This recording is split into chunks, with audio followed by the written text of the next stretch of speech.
La chance, ça se provoque. Si certaines célébrités sont ce qu'elles sont, c'est parce qu'elles ont travaillé pour le devenir. C'est exactement pareil pour tout. Chaque grande personne de ce monde s'est forgée de manière à devenir la personne de leurs rêves. Si vous rêvez de devenir millionnaire, alors faites en sorte de le devenir. Si vous rêvez de devenir youtubeur, alors commencez par faire des vidéos. Et c'est ainsi que ça fonctionne pour n'importe quel rêve. Pour atteindre son but, il faut agir dans sa direction afin qu'il se concrétise.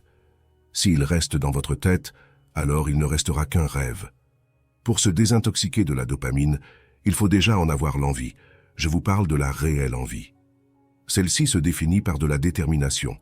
Si la plupart d'entre nous n'arrivent pas à arrêter de fumer, à faire un régime ou à se mettre au travail, c'est parce qu'au fond de nous, nous n'avons pas cette réelle détermination pour le faire. Il y a une différence entre le fait d'avoir simplement envie et le fait de s'efforcer d'y arriver.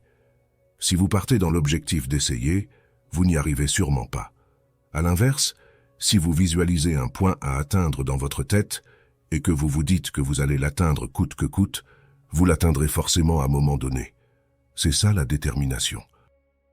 Mais ce que je ne vous ai pas dit, c'est que les bonnes activités sécrètent elles aussi de la dopamine. C'est-à-dire qu'en faisant des tâches difficiles, vous pouvez aussi y trouver un plaisir à les faire.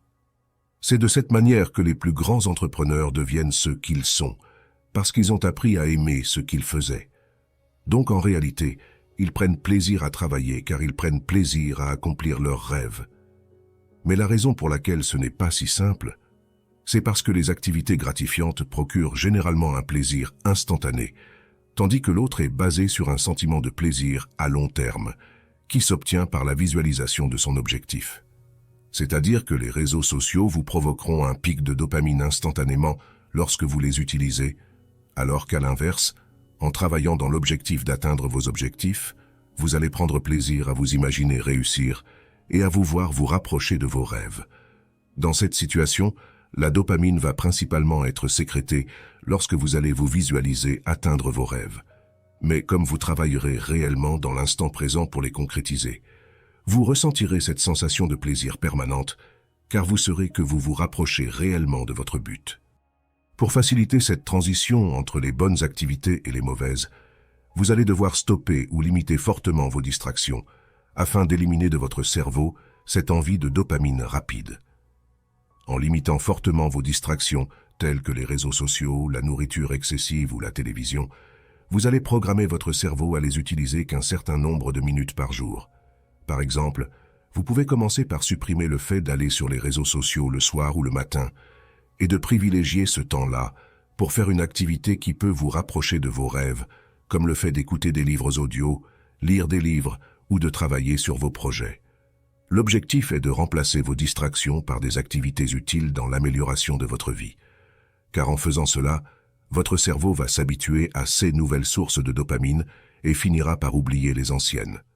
Donc au bout de quelques semaines, vous prendrez plaisir à lire, à apprendre et à travailler. Il faut juste réussir à le faire quotidiennement durant au moins un mois afin que votre cerveau se reprogramme.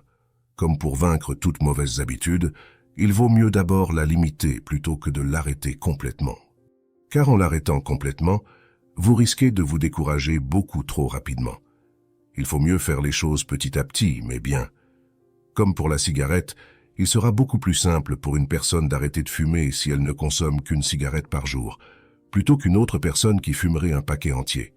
Car une personne qui fume un paquet de 20 cigarettes a en réalité 20 habitudes à remplacer quotidiennement. Ça peut donc être difficile pour cet individu d'arrêter, car elle va devoir lutter 20 fois dans la journée pour ne pas faire cette activité. En fait, vaincre une mauvaise habitude se définit par le fait de la remplacer par une nouvelle.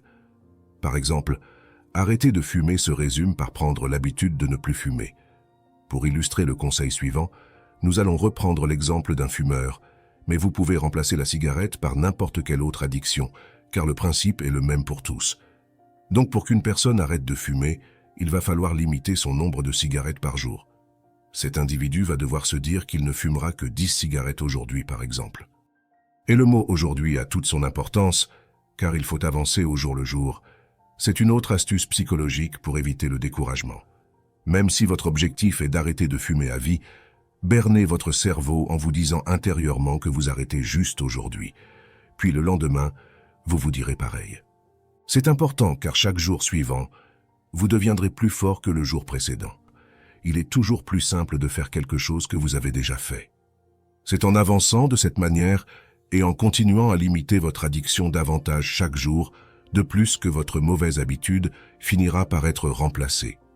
Et même encore mieux, vous pouvez remplacer le fait de fumer par de la lecture, par exemple. Cela va donc remplacer votre habitude de fumer par l'habitude de vous instruire, et votre cerveau va prendre goût à l'apprentissage. C'est de cette manière qu'on apprend à tromper son cerveau pour qu'il aime faire des choses difficiles. Car dans le temps, votre cerveau va réellement oublier votre addiction. Donc, il ne vous la demandera plus. Il ne faut juste plus reproduire la même activité, sinon vous risquerez d'y reprendre goût. Par exemple, si une personne a pris l'habitude de manger sainement en faisant un régime, il ne faut pas qu'elle reprenne l'habitude de manger de manière malsaine.